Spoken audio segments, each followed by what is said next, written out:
If you like our stories, please like, comment, and subscribe. The halls of Varketh Hold reeked of blood and burning incense. The torches lining the black stone walls flickered, their flames casting long, jagged shadows. A procession of warriors marched through the keep, their heavy boots echoing like a funeral drumbeat. Each of them bore the mark of their station, scarred hands, sharpened teeth, and eyes that glowed faintly in the dim torchlight. Bone Lords, the most feared warriors in all of Akareth. At the head of the procession walked Vaelin Kethran-daughter, her face unreadable, her hands clenched into fists so tight her nails cut into her skin. She wore no armor, no weapons, only a simple black cloak draped over her shoulders, its edges frayed from years of wear. But the warriors who followed her gave her a wide berth, their eyes darting toward her as if she might lash out at any moment. For in the center of the great hall, on a slab of cold stone, lay the body of her father, Kethran the Titan, the strongest Bone Lord to have ever lived, dead, without a single wound upon him, without his bones taken. Impossible. Vaelin's pulse thundered in her ears as she forced herself forward, stopping at the foot of the stone bier. Her father's body was exactly as she had left it when she was first summoned here, when the messengers had pounded at her door in the dead of night. The High Lord of Bones lay motionless, his once immovable form draped in ceremonial robes, his hands resting over his chest. But something was wrong. Something was terribly, terribly wrong. His bones were still inside him. No Bone Lord had ever died without their remains being claimed. Even in defeat, a warrior's bones were taken, consumed by the victor to absorb their strength. Yet Kethran's corpse remained untouched, unclaimed. It was as if the other Bone Lords were afraid. Vaelin turned her head slightly, scanning the faces of the warriors assembled around the bier. Some of them had fought alongside her father for years. Some had once been his enemies, only to swear loyalty after he had crushed them in battle and taken their power for his own. But now, they all stood at a distance, their expressions unreadable, their gazes flickering toward the council chamber beyond the hall. They were waiting for the choosing. By tradition, when a High Lord of Bones died, his remains were divided among the strongest claimants. Those who consumed his bones would inherit his power, his memories, his legacy, and from among them a new High Lord would rise. It had always been this way, but not this time. The ruling council had yet to announce the first challenger. No one had stepped forward to claim Kethran's remains, because no one wanted them. A pit formed in Vaelin's stomach. "Step forward, girl." A voice rasped from the shadows. She knew the speaker before she turned. Lord Vask, the oldest of the council, a Bone Lord so steeped in power that his skin had turned gray, his eyes a milky white. He had ruled long before her father had seized the High Lord's seat, and yet he still lingered, watching, waiting. "The council must decide how best to distribute his remains," Vask continued, his voice a brittle whisper. "You are his blood, but you are not yet of the bone. You have not earned the right to claim them." The room was silent. The warriors behind her did not shift, did not breathe. Vaelin turned slowly, meeting Vask's gaze. "Then who will claim them?" she asked, her voice calm. "Who among you will step forward?" Silence. Not one warrior moved. Not one Bone Lord made a claim. They were afraid. Her father had been the strongest of them, and his power had come from countless victories. If someone had killed him, someone powerful enough to do so without a single wound, then claiming his remains meant inviting the same fate. Vaelin exhaled slowly, her pulse steady.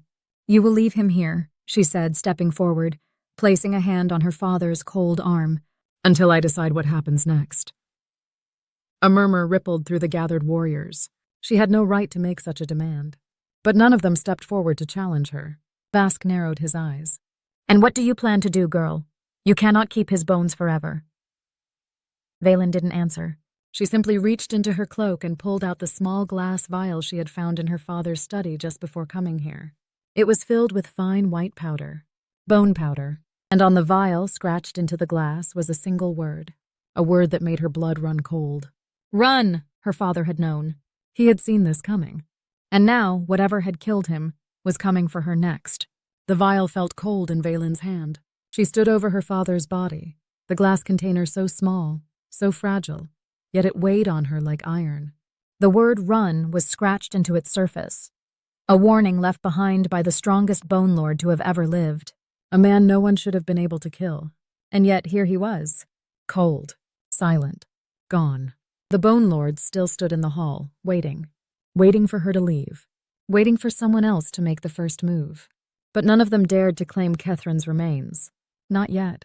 She knew what had to be done. But she would not do it here. Vaelin turned sharply, tucking the vial inside her cloak. "You will not touch his body," she said, her voice carrying through the stone chamber. "Not until I return." Vask sneered. "You overstep, girl." Vaelin met his pale, milky gaze. "Then step forward," she said. "Take his bones yourself." The challenge hung in the air like a blade. Vask did not move. No one did. Cowards, the lot of them. Afraid of what had killed him.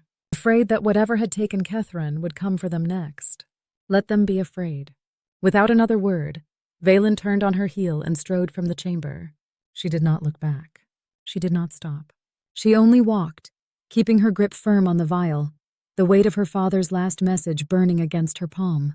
By the time she reached the empty corridors of Varkath Hold, her breath was ragged, but her mind was sharp. She had to know. She had to see. Vaelin locked the door behind her. She stood in the dim glow of her chamber, alone at last. The walls of Varkath Hold had been her home since birth, but now they felt foreign, as if the shadows had grown longer, the stone colder. The vial sat in her palm like a whispered temptation. Bone powder, the essence of a warrior, the source of every Bone Lord's strength. It should not exist. The ritual of consumption was sacred. Bones were ground, divided, shared among the strongest. Never hidden. Never left behind. And yet, her father had left this for her. Why? Her hands trembled as she twisted the cap off the vial.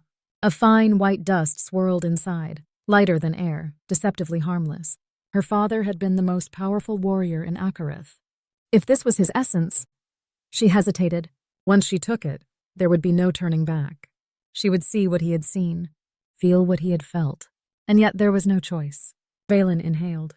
The powder burned down her throat, searing through her lungs like fire. Then the world shattered. A roaring wind slammed into her, tearing her from her body, from her chamber, from everything she knew. She was falling. No, she was being pulled, yanked through the fabric of existence itself. The walls of reality warped, blurred, and then she saw. Her father stood at the edge of a battlefield, but the ground was not earth. It was bone, a field of skulls and shattered spines, stretching into the endless dark. He turned. His eyes, once filled with ironclad certainty, were filled with something Vaelin had never seen before. Fear.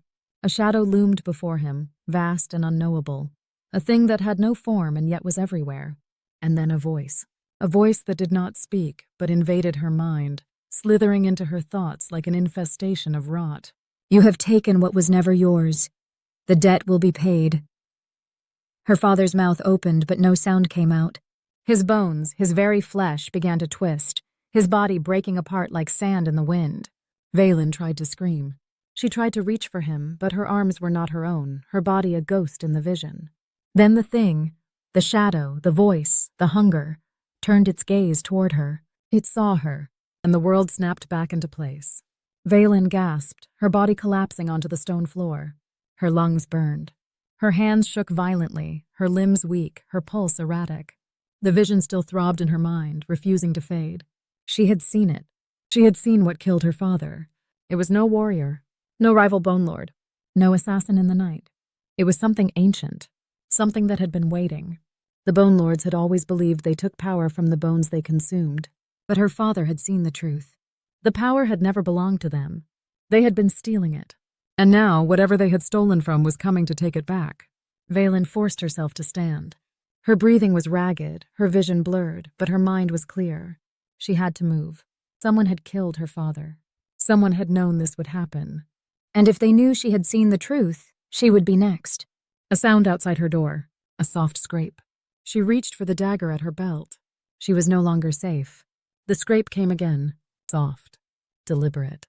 Vaelin's breath caught in her throat. She tightened her grip on the dagger at her hip. Every muscle in her body coiled.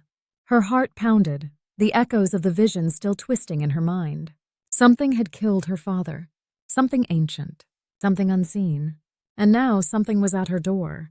She took a slow, silent step back, her bare feet careful against the stone floor. The chamber was dimly lit, the embers of the hearth casting flickering shadows against the walls. Her pulse thundered in her ears as she reached for the single candle on the desk beside her. A weapon? No, a distraction. Another scrape. Longer this time. Not metal. Not boots. Not the sound of an armored guard shifting outside her room. Fingernails. Dragging against the wood. Vaelin swallowed hard, forcing herself to move. She set the candle near the edge of the desk, close to the door, and gripped the dagger in her other hand. A test. If it was a man, they would try the latch. If it was a bone lord, they would break the door down. But if it was something else... A slow creak as the wood bowed inward. Something was pressing against it. Something too tall, too heavy. And then, a breath. Deep, ragged, wet. Vaelin's body went rigid. Not human. Her vision from the bone powder burned in her mind. The shadow, the thing that had seen her. Was it already here? Had it followed her back from the vision? Her fingers twitched around the dagger's hilt. She had to move. Now. She took another step back, her free hand already reaching for the window behind her. The latch was stiff, too stiff. It hadn't been opened in weeks. But if she could... The candle went out. No wind. No movement. Just gone. The chamber plunged into blackness. Vaelin didn't hesitate. She threw herself sideways as the door burst inward, shattering off its hinges. A rush of cold air and rot filled the room, and something massive lunged forward, slamming against the desk with a bone-cracking thud. Vaelin hit the floor hard, rolling to the side just as the candle flared back to life. For a single terrible moment, she saw it. Not fully, not all at once, but the shape of it. A twisted figure, taller than any man, hunched beneath the ceiling beams. Its flesh was not flesh, but something wrong, something that moved even as it stood still. Its arms were too long. The fingers curled into claws, but its face was a mockery of something human. The mouth was wide, stretching too far. A jagged row of bone-white teeth gleaming in the candlelight. And its eyes. Its eyes were empty. A deep, hollow blackness that swallowed the dim light, as if looking at it too long would pull her inside. Then it twitched. Vaelin moved on instinct. She threw the dagger. The steel flashed, but passed through nothing. It was gone. The weight of it, the presence, the crushing, choking wrongness, all of it vanished. Her breath came in ragged gasps. She scrambled to her feet, backing against the far wall, daggerless, her hands shaking. The door was broken. The desk was overturned. The candle still burned. But the thing was gone. Had it ever been there? Or had it been something else, a warning? Her father had seen it, had felt it coming for him, and now she had too.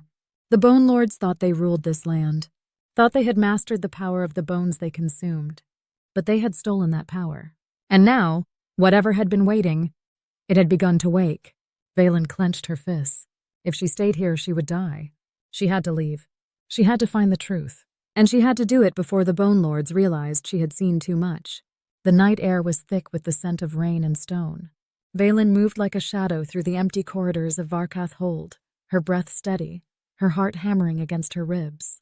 She had left her ruined chamber behind, left the shattered door and the thing that had never truly been there. But she could still feel it. Something had seen her. And now it would not let her go. She had to leave before the Bone Lords realized she was gone, before they decided she needed to be silenced. The safest way out was through the lower halls. Most warriors entered Varkath Hold through the Great Gate, where banners of fallen Bone Lords hung as grim trophies, their skulls placed in iron cages above the entrance. But that path was too open, too exposed. Vaelin knew a better way. The Path of Bones. A tunnel buried beneath the hold, winding through the catacombs of the fallen. It was where the oldest Bone Lords were buried, their remains left undisturbed, until a rightful heir was strong enough to claim them. It was also a path no one used. Not unless they were desperate. Not unless they were willing to risk what lurked below. Vaelin had no choice. She reached the lower halls, slipping past the rows of unlit braziers, the air growing colder with every step. The entrance to the Path of Bones was hidden behind the statue of the first Bone Lord, a towering figure carved from obsidian, his mouth open in an eternal silent scream. She pressed her hands against the stone, feeling for the groove. There, she pushed. The wall shifted, a slow grinding movement of ancient stone. A sliver of darkness yawned open before her, and a gust of cold, dead air swept past her skin.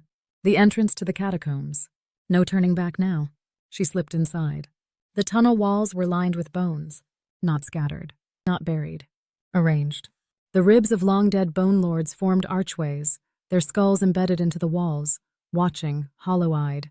Some still bore the marks of battle, fractured jaws, sword-split crowns, shattered cheekbones. These were the warriors who had once ruled Akareth. Now they were forgotten. Vaelin moved swiftly, ignoring the crawling sensation at the base of her spine.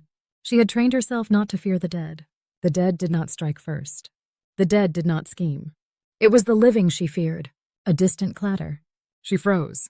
Something had moved ahead of her, a shifting of bones, a slow, deliberate scrape. She exhaled carefully, her hand drifting to her belt, only to remember she was weaponless. Her dagger was gone, lost in the darkness of her chamber. She took a slow step forward, then another. A cold wind slid through the tunnel. Then a whisper, not a word, not a voice, a sound that slithered against her ears. A breath, stolen from a place that should have had none. She turned and the bones moved, not all at once. Not as though something had disturbed them. They moved on their own. A ribcage tightened, its hollow chest twisting, bones curling inward as if something unseen were shifting inside.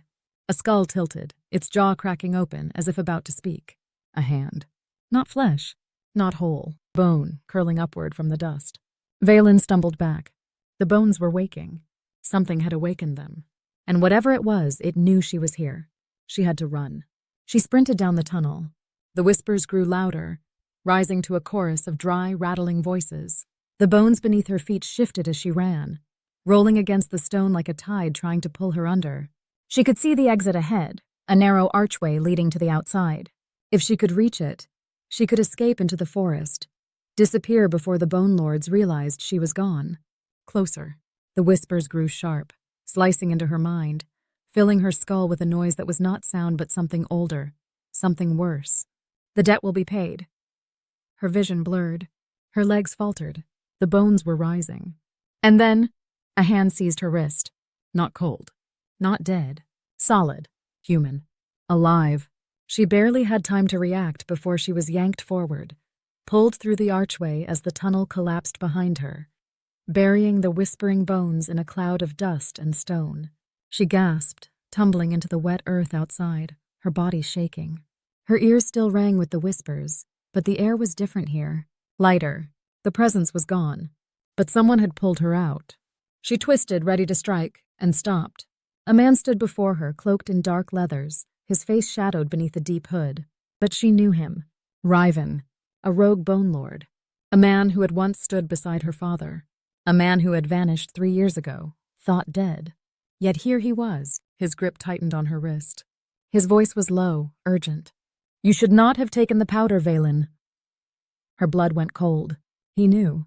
To be continued.